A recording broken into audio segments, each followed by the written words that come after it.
When you upload the SVG file into Cricut Design Space, it should look like this. So all of the parts of the box will be grouped together, and it should already be sized to create a box that's just over 3 inches wide by 1.5 inches deep, which is 8 centimeters by 4 centimeters if you're working a metric.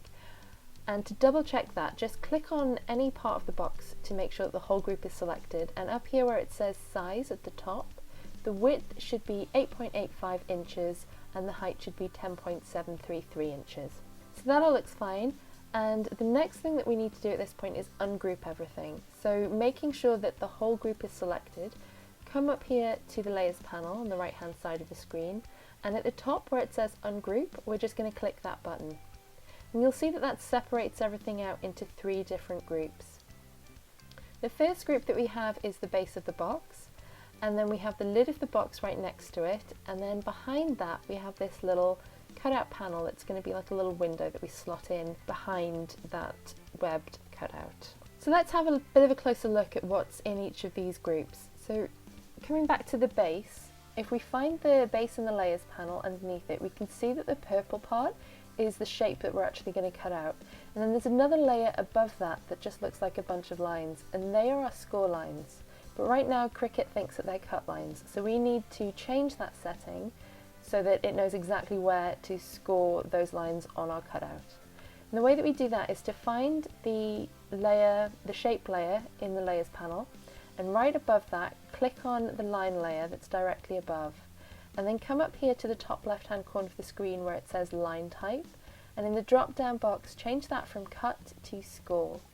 And you'll see that it's now changed all of those straight lines to dashed lines, and up here in the layers panel it now says score where it said cut before.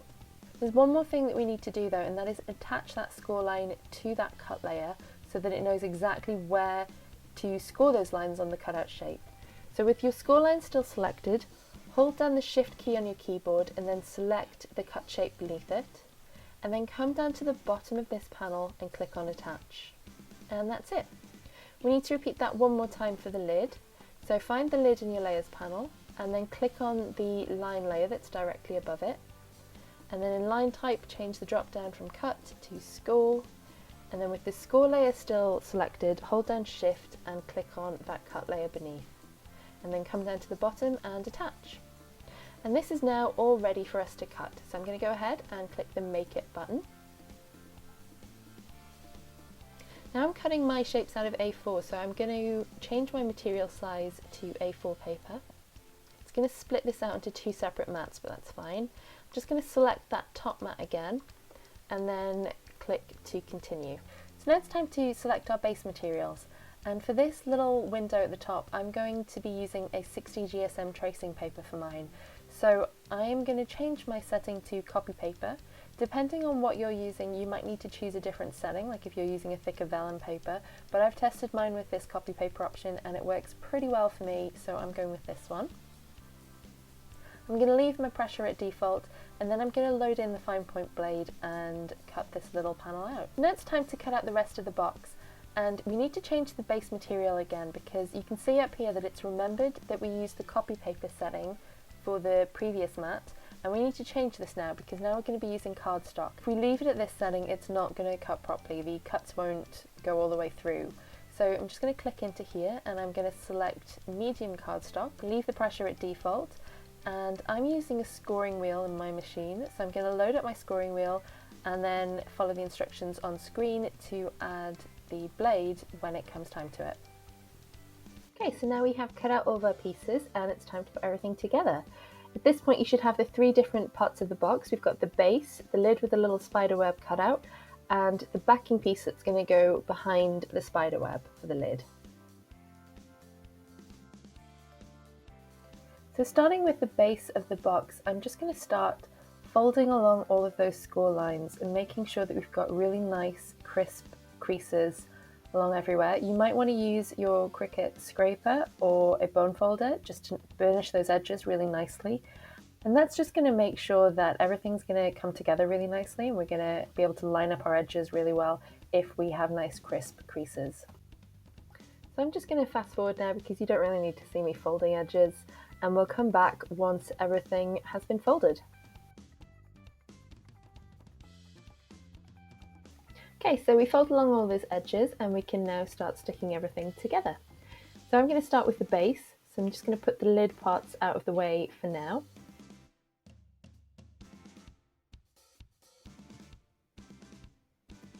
You can use either glue or double-sided sticky tape to assemble your treat box. I'm going to be using tacky glue for this project because we have a lot of tabs to stick down here, and I like that the tacky glue has a really strong hold, but it also gives me a few seconds of play to get the positioning of the tabs right, and that's really important to get a nice neat box. So we're putting our glue on these parts of the tabs that are on top when you fold them over like this, and on this side one as well. You only need a small amount of glue to get a good hold, so don't be tempted to use too much because it can start to seep out or warp the card and start to look a bit messy. But if you make sure that you're using a glue that dries clear, then that can help with that as well. Now you'll see here that I'm applying glue to all of the tabs on one side at the same time. I'd actually recommend doing it one tab at a time, because when I did it this way, I found that my glue was setting a little bit too fast, so it was kind of tricky to get everything lined up perfectly. And so on this side, the edges of my box were not quite as neat as they could have been. It does take a little bit longer, but adding the glue one tab at a time makes it so much easier to get that really nice, neat edge. If you're using glue like I am, it can really help to press down against the table for a few seconds until the glue sets, and then we can go on and do the other side. So when it comes to the last bottom tab and the side tab, apply the glue to both of these at the same time because it's going to be tricky to apply the glue to the side once we've got the bottom completely stuck down.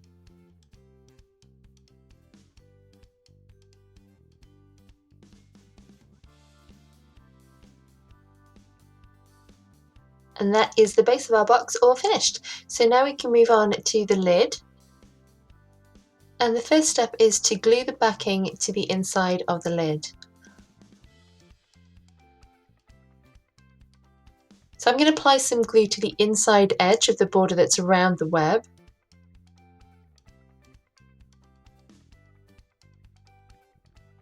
And then position the backing on top of that. And just make sure that it's all nice and smooth. Don't worry too much about the way that the glued down edge looks because that's all going to be hidden by the tabs once we attach those. And then just start sticking the tabs down in exactly the same way as we did the lid.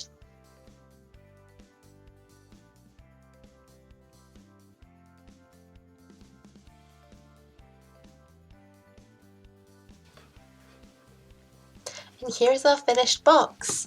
So I'm going to pop a little bit of tissue paper in because I think it just makes everything look a little bit more special. And it's also quite a big box, so it helps to bulk out the spaces. And now we can start filling it with the treats. And I've got these little chocolate eyeballs and little chocolate pumpkin balls. And I'm going to pop in a few little chocolate coins. I've got a spider, which is very appropriate. And then a little Reese's pumpkin treat in there. Just make sure it all will fit on because there's quite a lot in this box, so just want to make sure we can get the lid on. And there it is, all filled, our little spiderweb treat box, which is perfect for Halloween. And even if you're not handing out treats this year, this is still a really fun project to make because if you leave out the treats, you can pop in a little LED tea light and your treat box is magically transformed into a cute little luminary. And I think it makes a really pretty and atmospheric decoration for Halloween. It's a little bit difficult to see in daylight, so let's fast forward to evening and have a look. And I think it looks really special, especially if you get the little tea lights that have the flickering light in them. So I hope you enjoy this project and happy Halloween!